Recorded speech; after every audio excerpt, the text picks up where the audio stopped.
الحمد للہ وکفى وسلام علی عباده الذین اصطفى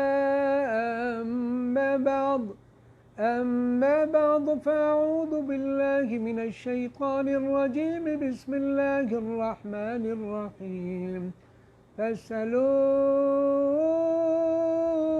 أهل الذكر إن كنتم لا تعلمون۔ اللہ تعالیٰ نے دو قسم کے انسان پیدا فرمائے ہیں، بعضوں کو علم ہوتا ہے، سیکھا ہوتا ہے، کسی نے بتایا ہوتا ہے۔ بعض ایسے لوگ ہوتے ہیں جنہوں نے نہیں سیکھا، کسی نے نہیں بتایا، انہیں علم نہیں ہے اور وہ برابر بھی نہیں ہے۔ علم والے اور بغیر علم والے برابر نہیں۔ اس لیے لوگ علم کا حصول کرتے ہیں اور اس کے لیے بعض لوگوں نے ہزاروں میل کا سفر کیا ایک حدیث کے لیے، ایک حدیث کے لیے، اور پھر واپس آئے۔ یہ نہیں کہ وہاں رہے یا کچھ اور کاروبار، نہ، گئے، بات سن لی اور واپس آ گئے کہ یہ حدیث ہے یا نہیں، حدیث ہے یا نہیں۔ آپ اندازہ علم کا شوق۔ اور ایسے بھی کہ جب استاد نے کہا کہ میرے پاس ٹائم نہیں ہے، میں تو یہاں پڑھاتا ہوں، پھر جاتا ہوں ادھر پڑھاتا ہوں، تو انہوں نے کہا سر ٹھیک ہے آپ یہاں پڑھائیے، جب آپ دوسری جگہ جا رہے ہیں ہم آپ کے ساتھ چلتے چلتے، وہ دوڑتے جاتے طالب علم اور استاد سوار جو ہے ان کو بتاتا جاتا۔ اس ٹائم میں انہوں نے علوم حاصل کی۔ بعض لوگ اتنے زبردست ہوتے ہیں، ایک نے ایک کتاب کسی عالم کو دی تو اس نے کہا آپ تو بہت بڑے مفتی ہیں، کہتے نہیں میں مفتی نہیں ہوں، یہ میں نے مفتیوں سے روزانہ جو 1 اور 2 سوال پوچھے وہ میں لکھتا رہا، آج اس کی کتاب بن گئی۔ بعض لوگ ایک بات کو ہوا میں لے جاتے ہیں، جو حقیقی طالب علم ہوتا ہے وہ لکھتا ہے، کیونکہ ہو سکتے ہیں وہ اس بات کو بھول جائیں۔ اس لیے آپ کہیں پر بھی جائیں، جمعے کی نماز ہو یا کوئی پروگرام ہو صحابہ کے بارے میں، انبیاء کے بارے میں، علمی بات ہو، اچھی بات ہو، علمی بات مثلا دنیاوی لحاظ سے کیوں نہ ہو، کوئی کام کی باتیں کوئی بتا رہو، کاغذ قلم یا موبائل یہ آپ کے پاس لازم ہونا چاہیے۔ حیران رہ جاؤ گے کہ ایسے ایسے موتی جمع کر لو گے کہ آپ دنگ رہ جائیں۔ یہ نہیں کہ آپ کے پاس موتی ہیں، بلکہ یہ آپ بکھیرتے رہیں۔ آپ کے پاس جو ہے، اگر آپ عورت ہیں تو عورتوں کو سنائیں، مرد ہیں تو مردوں کو سنائیں، اپنے دوستوں میں بات کریں تو بات پھیلتی چلی جائے گی۔ آج دنیا میں ترقی کا، اور اس کی وجہ یہ ہے ترقی کی کہ ذرائع ایسے آ گئے کہ پہلے ایک کام کوئی کر لیتا تھا اچھا کام تو دوسروں تک پہنچنے میں سالوں لگتے تھے، 50 سال 60 سال، کیونکہ لوگ تو جاتے نہیں تھے۔ اب یہ ہے کہ آپ نے ایک اچھا کام کر دیا، ویڈیو دے دی اور وہ سب نے دی، یہ ایک ترقی انڈیا میں ہوئی ہے تو پاکستانیوں نے دیکھ لی، پاکستان میں ہوئی ہے تو اس نے دیکھ لی۔ تو یعنی ایک چیز جو دنیا میں کہیں پر بھی ہوتا ہے 7 بر اعظموں میں، تو وہ جو ہے وہ ساری دنیا کے ہر گھر میں، ہر کمرے میں پہنچ جاتی ہے۔ تو یہ آسان۔ اب ایک عورت دیکھ رہی ہے کہ ارے کچن کا بتا رہے ہیں، تو وہ ساری باتیں جو سہولت کی ہیں، آسانی کی ہیں، طریقے ہیں، سلیقے ہیں، وہ ایک عورت سیکھ لیتی ہے تو وہ ہر گھر کے اندر آ جاتی ہے۔ آج آپ دیکھیں کہ کھانوں کے لحاظ سے ہم کتنے آگے ہیں، ہر عورت کو کھانا پکانا اور یہ طریقے سارے آ گئے۔ اس طریقے سے جب دین کی بات کو ہم پھیلائیں گے، یہ نہیں کہ میں نے ایک ویڈیو دیکھ لی دین کی اور مسائل قصہ ختم، نہیں، اب ان مسئلوں کو میں نے بھائیوں کو، بہنوں کو، رشتہ داروں کو، دوستوں کو بھیجنا ہے۔ تھوڑی تکلیف ہوگی لیکن آپ دیکھیں کہ اس تکلیف کے پیچھے مجھے اجر و ثواب ملے گا اور میری آخرت بنے گی، تو آپ سست نہیں ہوں گے کہ تنگ ہوں گے، یہ کیا ہے ادھر بھیجو، نہ نہ نہ۔ آپ دیکھیں میرے گروپ میں اتنے ثواب مجھے مل گئے، آگے وہ اوروں کو کریں وہ بھی آپ کو مل رہا ہے۔ تو ایک لالچی بن جاؤ۔ ہم نے کتنا یہاں دنیا، عبدالباسط قاری عبدالباسط دنیا سے چلے گئے، تلاوت موجود ہے، بڑے بڑے تقریر کرنے والے دنیا سے چلے گئے، ان کے بیانات موجود ہیں۔ تو آپ اپنے لیے کوئی چیز جمع کریں کہ میں نے کم از کم اپنے گروپوں میں ڈالنا ہے۔ میرے پاکستان میں رشتہ دار ہیں، کزن ہیں، بہنیں ہیں، بھائی ہیں، یہ سب ان کو بھیجیں، میں نے بھیجنا ہے ضرور۔ یہ نہیں کہ بس بیٹھ کے بس آرام سے، ایسے نہیں کرنا۔ آپ دیکھیں گے کہ آپ کی بات کہاں جاتی ہے، آپ کے اچھے طریقے سلیقے. میں تو اور لوگوں کی ویڈیو جو ہوتی ہے نا کام کی، ان کو بھیجتے رہتا ہوں. کل ایک آدمی نے، میں نے شاید بتایا ہو یا نہیں، ایسے میں ایک ویڈیو دیکھ رہا تھا تو ایک آدمی گاڑی میں بیٹھا، اچھی اعلیٰ ترین گاڑی ہے، اور اس میں دوسرا آدمی کہتے ہیں کہ میں دیکھ رہا ہوں کہ وہ ڈرائیور بھی بیٹھا ہے، اور ایک بال بکھرے ہوئے ہیں اور چہرہ زرد اور گال پچکے ہوئے، اور اس طریقے سے ایک عجیب سا غربت، مسکینی، محتاجی اس پر چھائی ہے. اور وہ گاڑی والوں کو حکم دے رہا ہے. کیا حکم دے رہا ہے؟ گاڑی صاف کیوں نہیں کرتے، صحیح صاف کیا کرو. تو وہ آدمی کیا کہتے ہیں؟ کہتے ہیں ٹھیک انشاءاللہ. وہ ہر روز کہتا ہے اور یہ اسے کہتے ہیں ٹھیک. دوسرے آدمی نے اس ڈرائیور سے پوچھا کہ لگتا ایسے ہے کہ بات تو ایسے کریں جیسے گاڑی اس کی ہو اور آپ اس کے نوکر ہیں، لیکن شکل اس کی مسکینوں غریبوں کی ہے تو باتوں سے اور کچھ لگتا ہے، لیکن ظاہر سے یہ کیا ماجرا ہے؟ کہتے ہیں یہ پریشانیوں سے، غموں سے، تکالیف سے، مشاکل سے، پتہ نہیں کتنے غموں میں ڈوبا ہوگا. اگر اس نے مجھ سے کہہ دیا کہ گاڑی صاف کر لو اور زور سے حکم سے، میرا کیا جاتا ہے؟ میں نے کہا ٹھیک ہے، یہ سیکھو کہ میرا کیا جاتا ہے. ایک غریب کے آنسو صاف کر لو. ایک غریب، یہ نہیں کہ وہ پاگل ہے تو ہم کہتے ہیں جاؤ دیوانے، کیا بے وقوف بنے ہو، پھر شکل کو دیکھو، گاڑی صاف کرو. گاڑی تم کون ہوتے ہو؟ نہیں. اس نے کہا میرا کیا جاتا ہے، میرا کیا جاتا ہے. اگر اس کو میں اتنا کہہ دیا کہ ٹھیک ہے جی یہ چیزیں سیکھو، میرا کیا جاتا ہے. آپ سے کوئی ٹکرایا، ہم کہتے ہیں اندھے ہو الو، نہ ایسے کہہ دو کوئی بات. یہ ایک لفظ ہے، کوئی بات نہیں، سیکھ لو تو آپ جیسے انسان دنیا میں نہیں. کوئی بات نہیں، یہ کوئی بات نہیں. تین الفاظ ہے اور بہترین جملہ ہے. آپ کی ٹینشنیں ختم. کوئی لگ گیا تو لگ گیا نا،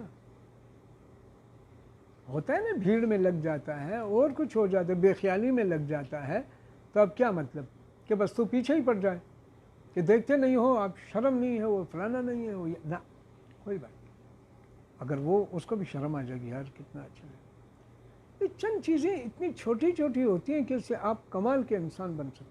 جیسے اس آدمی نے کیا کہا، میرا کیا جاتا ہے، میرا کیا گیا. اگر اس نے کہہ دیا گاڑی صاف کرو اور میرے باس کی طرح بات کرتا ہے تو ٹھیک ہے، یہ غریب آدمی ہے، اگر اس کا دل اس سے خوش ہوتا ہے تو ہو جائے، مجھے کیا تکلیف، میرا کیا گیا.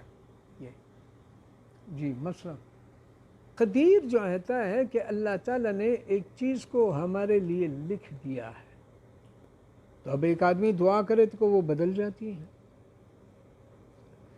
یا اس طریقے سے کیا اس سے تقدیر بدلتی ہے؟ کیونکہ اللہ نے تقدیر تو نہیں بدلتی، تو یہ ہم دعا کس لیے کر رہے ہیں؟ اگر نہیں بدلتی تو پھر کیسے نیک عمل کرتے ہیں تو کیسے ہو جائے؟ نہیں. ان الحسنات یذہبن السیئات، نیکیاں جو ہیں وہ برائیوں کو ختم کر لیتی. دیکھیں نا، آپ نیکی کا کام کیا، وضو کیا تو آپ کے وضو کے جو گناہ یہاں ہاتھ کے تھے وہ ختم ہو گئے. آپ نے چہرہ دھو لیا تو چہرے کے گناہ ختم ہو گئے. مسجد کی طرف گئے تو آپ کے پاؤں کے گناہ ایک ایک ختم ہوتے ہیں. اب بیٹا اللہ نے ایسے لکھا ہے کہ اس شخص کی عمر ہوگی 50 سال. پھر لکھا ہے کہ اگر اس کے لیے کوئی دعا کریں گے تو اس کی 60 ہوگی. کوئی سمجھ آ گئی؟ تو یہ تقدیر میں یہ بھی لکھا ہے، اللہ کو پتہ ہے کہ یہ دعا کرے گا تو اس کی 60 ہوگی. اب سمجھ میں آ گئی بات؟ یعنی تقدیر اس کو کہتے ہیں. اور دوسری بات یہ ہے کہ اللہ تعالیٰ نے ایک چیز پہلے سے لکھی ہے. ادھر میں نے لکھا ہے کہ یہ بچہ جو ہے یہ ابھی 5 منٹ میں آ جائے گا. سمجھ میں آ گئی؟ میں ایسی جگہ میں کھڑا ہوں کہ مجھے وہ نظر آ رہا ہے کہ بچہ آ رہا ہے اور یہ فاصلہ 5 منٹ کا ہے. آپ کو پتہ نہیں کیونکہ آپ یہاں دیکھ رہے ہیں اور میں اوپر سے دیکھ رہا ہوں، اوپر سے مجھے گلی کا سرا بھی نظر آ رہا ہے. اللہ تعالیٰ کو ہر چیز کا پتہ ہے کہ انسان اپنے اختیار سے کیا کرے گا. اختیار تو انسان کا ہے، بس اللہ کو اس کے کرنے سے پہلے معلوم ہے کہ کیا کرے گا، اس کو لکھ دیا ہے۔ اب لوگ کیا سمجھتے ہیں؟ لوگ یہ سمجھتے ہیں کہ اللہ نے جو لکھا ہے انسان اس کے خلاف نہیں کر سکتا۔ ہم کہتے ہیں کہ انسان نے جو اپنے اختیار سے کرنا ہے اس کا اللہ کو پہلے سے علم ہے۔ کس سے علم ہے؟ پہلے سے علم ہے، اس میں کوئی تبدیلی نہیں ہو سکتی کہ یہ اپنے اختیار سے کرے گا۔ اب انسان کہتے ہیں شاید اللہ کے لکھنے کی وجہ سے ہم یہ کر رہے ہیں، اور وہ یہ نہیں سمجھتے کہ ہم جو کر رہے ہیں اپنے اختیار میں، بس اللہ کو معلوم ہے کہ یہ کرے گا، علم پہلے سے ہے اس کے کرنے کا۔ جیسے ایک بچہ جا رہا ہے، آہستہ آہستہ جا رہا ہے، اس کی امی کہتی ہے کہ گرے گا گرے گا، وہ گر جاتا ہے۔ وہ لوگ کہتے ہیں کہ آپ کے کہنے کی وجہ سے گرا، نہیں، ان کے گرنے کا امی کو پتہ ہے کہ اس میں کتنی طاقت ہے، بس 2-3 قدم کی ہے، بعد میں گرے گا، تو وہ پہلے سے بتا دیتی ہے۔ جیسے ایک استاد ہوتا ہے، ایک بچے کے 0 نمبر لگاتا ہے تو وہ کہے کہ آپ نے نمبر پہلے لگا دیے، اور اس نے تو ابھی کچھ بتایا نہیں۔ کہتے مجھے پتہ ہے، میں اس کے استاد ہوں، استانی ہوں، مجھے علم ہے کہ اس کو نہیں آتا کچھ بھی۔ تب کوئی کہے کہ آپ نے تو پہلے سے لکھ دیا ہے، نہیں، اس کو پتہ ہے، وہ روزانہ پڑھاتے ہیں، ان کو پتہ ہے کہ کیا ہے۔ اب رزلٹ پہلے آ گیا، وہ کہتے ہیں آپ کی رزلٹ کی وجہ سے میں فیل ہوا، وہ کہتے ہیں کہ مجھے پتہ ہے کہ آپ کو کچھ نہیں آتا، مجھے اس کا علم ہے، میں نے پہلے لکھ دیا۔ سمجھ آ گئی یہ بات؟ آپ سارے سمجھ۔ بہتر تو یہ کہ پاک ہو جسم کا حصہ، لیکن ضروری نہیں ہے کہ مثلا جسم ناپاک ہے یا بے وضو ہے، کوئی ناخن کاٹ لیتے، اس کے ساتھ تو ہمارا کوئی تعلق ہی نہیں رہا، وہ تو کٹ گیا، ختم ہو گیا۔ ہم نے جو باوضو ہونا ہے تو اس کا تو جو موجودہ ناخن ہے اس کا باوضو ہونا چاہیے، جو گر گیا اس کا کیا ہے؟ اس کا تو ہماری نماز کے ساتھ، وضو کے ساتھ کوئی تعلق ہی نہیں۔ تو اگر آپ بے وضو ہیں اور ناخن کاٹ لیے تو ختم، وہ تو نیچے گر گئے نا۔ اب آپ جو نماز پڑھیں گے ان ناخنوں کے ساتھ، یہ آپ نے دھو لی۔ وہ ایک بات یہ یاد رکھیں کہ وضو جن یاد رکھیں کہ وضو ہے اور ناخن کاٹ لیں تو اچھا ہے، پاک چیز نیچے گر گئی۔ آپ کو میں نے بتایا تھا کہ 8 چیزوں سے وضو ٹوٹتا ہے۔ آپ دیکھیں کہ ناخن کا کاٹنا اس میں ہے یا نہیں۔ پاگل ہونا، دیوانہ ہونا، مجنون ہونا، یہ یہاں سے ہے۔ سو جانا، ایسے ٹیک لگا کے، ایسے اگر کوئی سوتا ہے تو یہ ٹیک لگانا ہے، ٹیک لگا کے سو گئے، اس سے وضو ٹوٹ گیا۔ اگر نماز کی طرح بیٹھا ہوا ہے یا ایسے سیدھا بیٹھا ہے، ٹیک نہیں لگایا، گرا بھی نہیں، تو اس سے وضو نہیں ٹوٹتا۔ اب نیچے آ جاؤ۔ اب جو ہے منہ کے اندر 2 چیزیں، ایک ہے قے کرنا، اور وہ بھی منہ بھر کر، اور وہ بھی قصدن، یعنی آپ نارمل بیٹھا ایک دم قے آ گئی تو اس سے وضو نہیں ٹوٹتا۔ لیکن اگر آپ کے ارے طبیعت خراب ہو رہی، یہ ہو رہی، وہ ہو رہے، تو یہ تو ایک بات آ گئی۔ دوسری بات ہے منہ بھر کر۔ منہ بھر کر اس کو کہتے ہیں اگر آپ پھینکے نہیں تو منہ ایسے ہو جائے، اس کو منہ بھر کر کہتے ہیں۔ اور تیسری قصدن، منہ بھر کر اور پورے، یہ ہو گیا۔ اب آگے چلیں۔ ابھی یہ ہے کہ منہ کا، اب جسم میں پیپ اور خون نکلنا کسی بھی جسم کی جگہ سے، اور پیشاب یا پاخانہ یا ریح، بس۔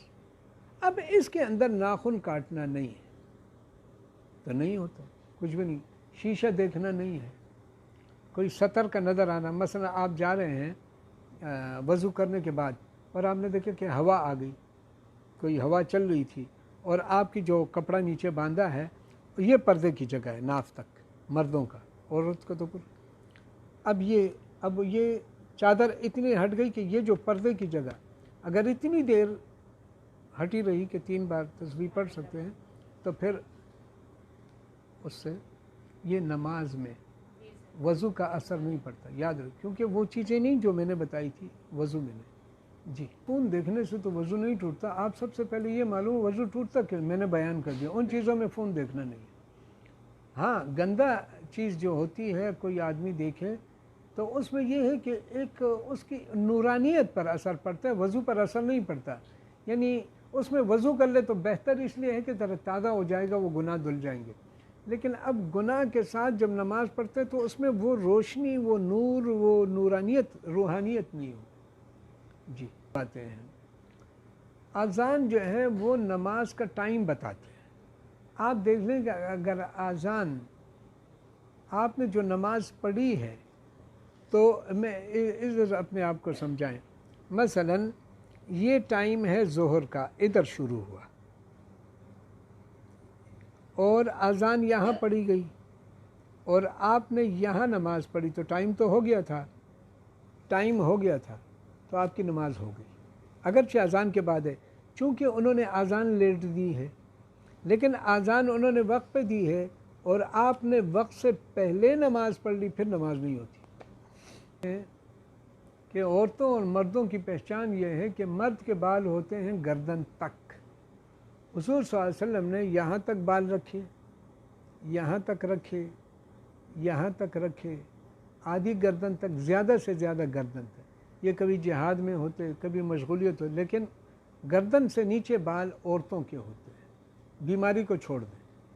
اب کسی ڈاکٹر نے کہا عورت بیمار تھی، دانے والے تھے، ان کے بال اوپر سے کاٹ دیے، کوئی بات نہیں، وہ ایک معذوری کا مسئلہ ہے، لیکن ویسے عورت جو ہے گردن سے نیچے بال رکھے، نیچے پھر جتنے بھی ویسے کاٹتی ہے، لیکن اس انداز سے نہ کاٹے کہ وہ کسی کافر، یہودی، کسی سکھ، ہندو کی طرح نظر آئے، ویسے جائز ہیں کہ اس انداز سے کاٹے۔ اگر گردن کے نیچے تھوڑے کسی وجہ سے کہ سنبھال نہیں سکتے بچے یا کچھ، کاٹ لے تو کوئی بات نہیں۔ اور مرد جو ہے گردن سے نیچے نہ لائے، جیسے بعض عورتوں کی طرح ایسے ایسے بال کر کے پھرتے ہیں نا، تو یا تو بدماشی کے طور پر یا اپنے آپ کو بڑا بزرگ ہے۔ بزرگ ایسے نہیں ہوتے، جو سنت کے خلاف کرتے ہیں وہ بزرگ نہیں ہوتے، یاد رکھیں۔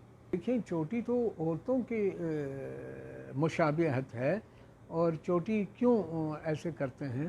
تو ظاہر ہے کہ چوٹی تب بنتی ہے جب بال لمبے ہوں، اور اس کے اگر بال لمبے یہاں سے، آخر اس سے پوچھا جائے کہ یہ آپ نے کیوں؟ کیونکہ یہ مسلمانوں کا طریقہ نہیں ہے۔ تو جو مسلمانوں کے اور اسلام کے طریقے کو چھوڑ کر، اور یہ اکثر دیکھا ہے یورپ میں، یہ عیسائی ویسائی اور یہ ہیپی اور یہ جو لوگ اپنے آپ کو ایسے ماڈرن ٹائپ کرتے ہیں، تو یہ نیکوں کا طریقہ نہیں ہے، تو یہ نہ کرنا چاہیے، ان کو یہ طریقہ نہیں تھا۔ بعض لوگ کہتے ہیں پرانے زمانے میں داڑھی کٹوانا نہیں تھا، وہ جھوٹ بولتے ہیں، کیونکہ حضور صلی اللہ علیہ وسلم نے کافروں سے بھی منہ موڑا تھا جن کی داڑیاں کٹی ہوئی تھیں۔ ایسے آئے کافر ایسے ایران سے، تو حضور صلی اللہ علیہ وسلم نے منہ موڑ لیا، پھر ادھر سے آئے تو ادھر منہ موڑا۔ کہتے ہیں انہوں نے کہا کہ ہم تو مہمان آئے ہیں، کہتے ہیں آپ نے اپنے چہروں کے ساتھ کیا کیا؟ ظاہر ہے کہ اللہ نے عورت کے چہرے پر بال نہیں رکھے نا، یہ فرق کے لیے کیا ہے، لیکن بعض لوگ کہتے ہیں کہ ہمیں یہ فرق چاہیے نہیں، اور ہمیں معاف فرمائے اللہ تعالیٰ۔ جلب صوت وخيل فما لك في الأرض درب